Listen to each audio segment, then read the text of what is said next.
Hello dear students, how are you? Welcome to our English short story lesson. I am Asqarova Komila and I am a teacher at the Department of English Language. Today I am going to explain you about short stories. First of all, we must know what's a story. Story, a piece of a brief short literature life. For example, our life can be everything story. All stories collected in one place, and they created a new short stories. Short stories can be in different themes. It can be about animals, it can be about love, it can be about family members, about friends, about classmates and group mates. There are different types of the short stories while learning English language, we must know. They are anecdotes, sketch story, frame story, fable, drabble, and other. In my presentation, in my picture, I'm going to explain you step by step about short stories.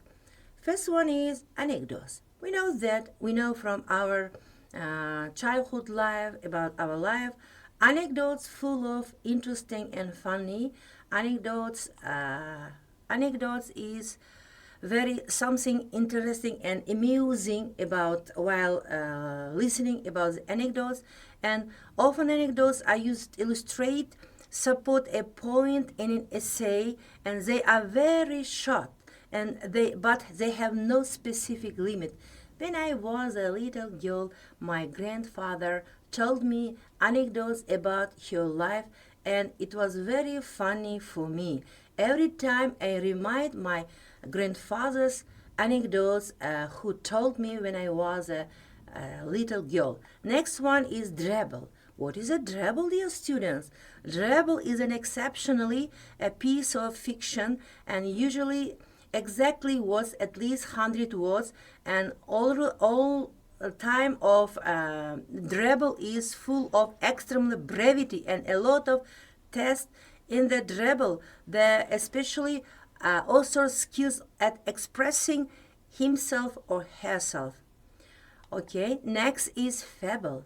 Fable also very famous in English language. Fable is also a short story colored and often moral and explicitly told of the end. Fable is similar to a parable, but in a fable refers most the fact that fables use animals, tells about story. Parable do not say tells about the animals. Next is Frackhood. Frackhood also interesting short story, and it's also a famous short story, but in a Frackhood describes with poetic story. It's called poetic story. The picture illustrates that the seed story, the seed describes with poetic way. Next is frame story. It's clear from the picture that frame story is also described with some pictures, some frame stories. For example, the Canterbury fairy tale uses a frame tale, the story that provides a vehicles and or a frame telling about in other stories. The frame is about a pilgrimage, a trip made to a holy place for religious reason or just for fun or full of adventure in a frame story. Next is mini saga. Mini saga also called short story, but in mini saga at least 50 words, includes 50 words. It is the test in also brevity about saying a lot with a little. In the picture you can see about the mini saga. Okay, next is sketch story. It's clear from the picture that in a sketch story describes the picture and its location. The picture illustrates about the sketch story. The picture full of explanation depicts from the location and its occurs in that picture. Dear students, dear English lovers, in the following videos we will watch very interesting informations about stories, about short stories, how will be short stories in English language. Welcome to the first flipped classroom lesson for 7th grade language arts. In this lesson, you will be able to pause, rewind, and go at your own pace. It's designed to allow you to do that. This lesson is going to be about elements of a short story. The elements are really the pieces that make up a short story, come together to create the story as a whole. A short story is defined as something that tells about a single event or experience. In other words, it's not usually multiple situations. It's fictional, not true, although it may be based on something that is true. It's 500 to 15,000 words in length. It has a beginning, a middle, and an end. And it creates an impression on the reader. It gives some sort of lesson and some sort of idea towards the reader. There are really 5 elements in any short story: setting, characterization, plot, theme, and point of view. We will be reviewing each of these individually. And remember, you need to note the definitions on your graphic organizer, and you can pause at any time.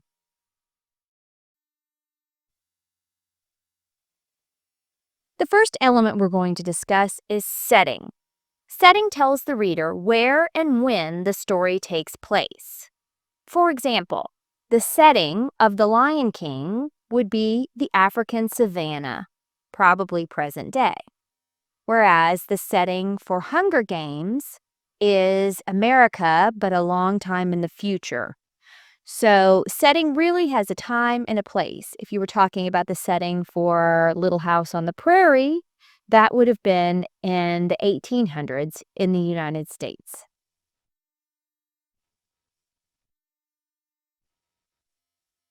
The second element we're going to discuss is characterization. Characterization is the creation of imaginary people who appear to be real to the reader. The author makes the characters real to the reader through several different methods, which we'll discuss more on another day. But it really is a way of making the characters come alive, either through how they're speaking, what they're doing, what they look like, that sort of thing. The writer gives information about the characters in the story to make them come alive and make the story more interesting.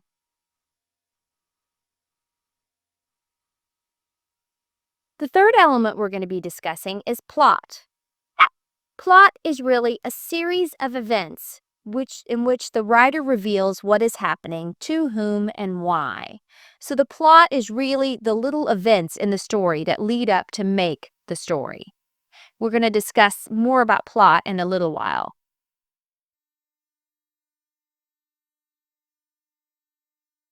Theme. Theme is often one of the most difficult of the elements to understand. It is the message that the writer intends to communicate by telling the story. For example, Beauty and the Beast. The theme might very well have been, don't judge a book by its cover. It's different from the topic. The topic of Beauty and the Beast is there is a lovely young woman who ends up falling in love with a beast. That's the topic. The message that the author of Beauty and the Beast is trying to convey is don't judge a book by its cover. Themes can't really be expressed in one word. So a theme wouldn't just be courage, but it might be courage will help you in all situations, or courage will help you in difficult situations. So the theme, like I said, is one of the most difficult elements in a book or any kind of story.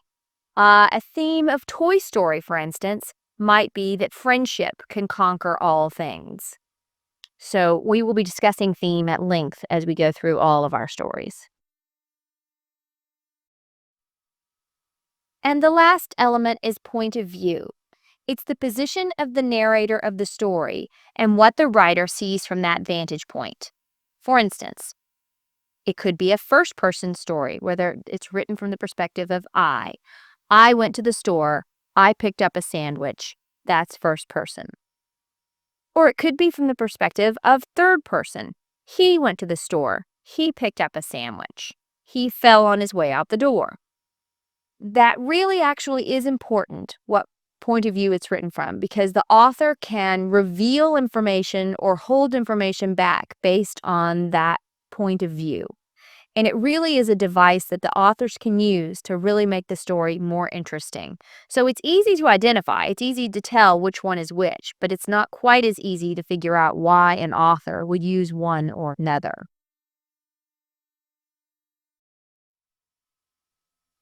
So to recap, the 5 elements of a short story are setting, the time, the where and the when of the story, characterization, how the author makes the characters come alive, plot, which is the series of events that the characters go through, theme, which is the message of the story, or sometimes it's a moral, point of view, the way the story is told, whether it's told from the first person, I or me, or third person, he or she.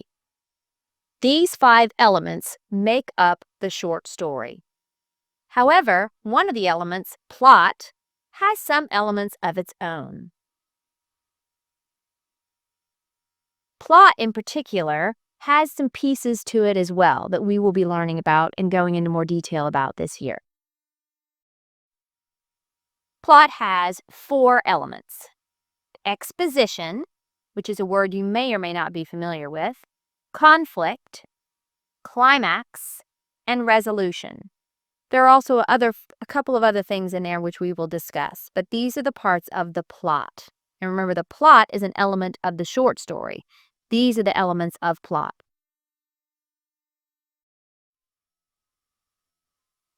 So as we discussed, the plot is the series of events through which the writer shows you what is happening, to whom, and why. So it's really the action in the story, the things that happen in the story.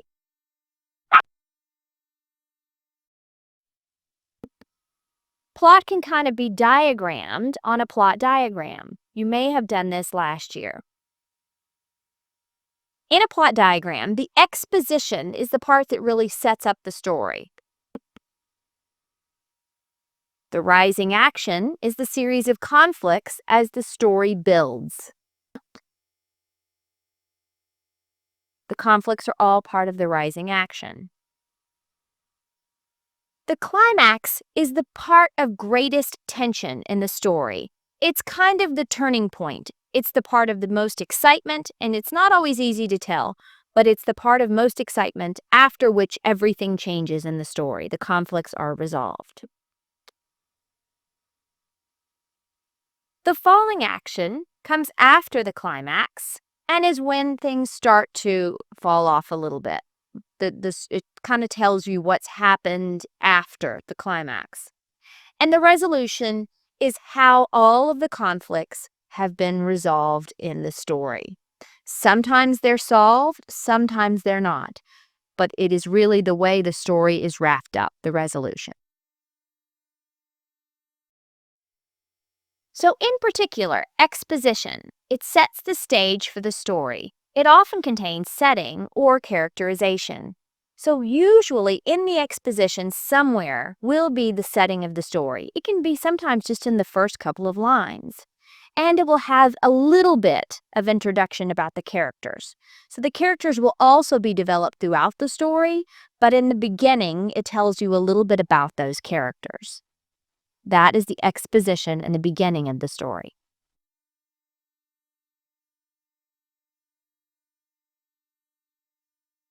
Conflict. It's a problem in the story that needs to be resolved.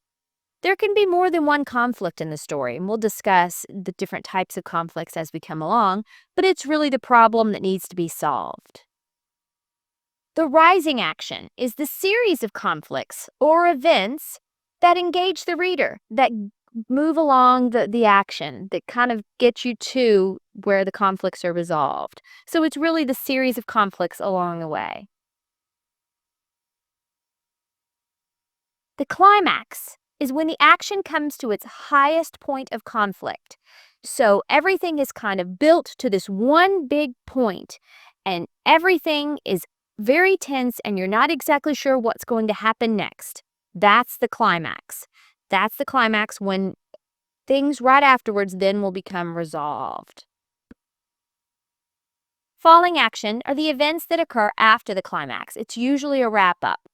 Now, the thing to remember, some stories had very little falling action. Some have really none at all. But in any event, it's usually not the bulk of the story. It's usually a very small part of the story.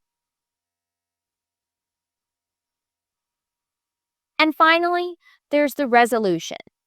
The story's action after the climax until the end of the story. It's really how the story is wrapped up. It's the conclusion of the story. It's how everything, all the problems are resolved. Hence the word resolution. How everything is resolved.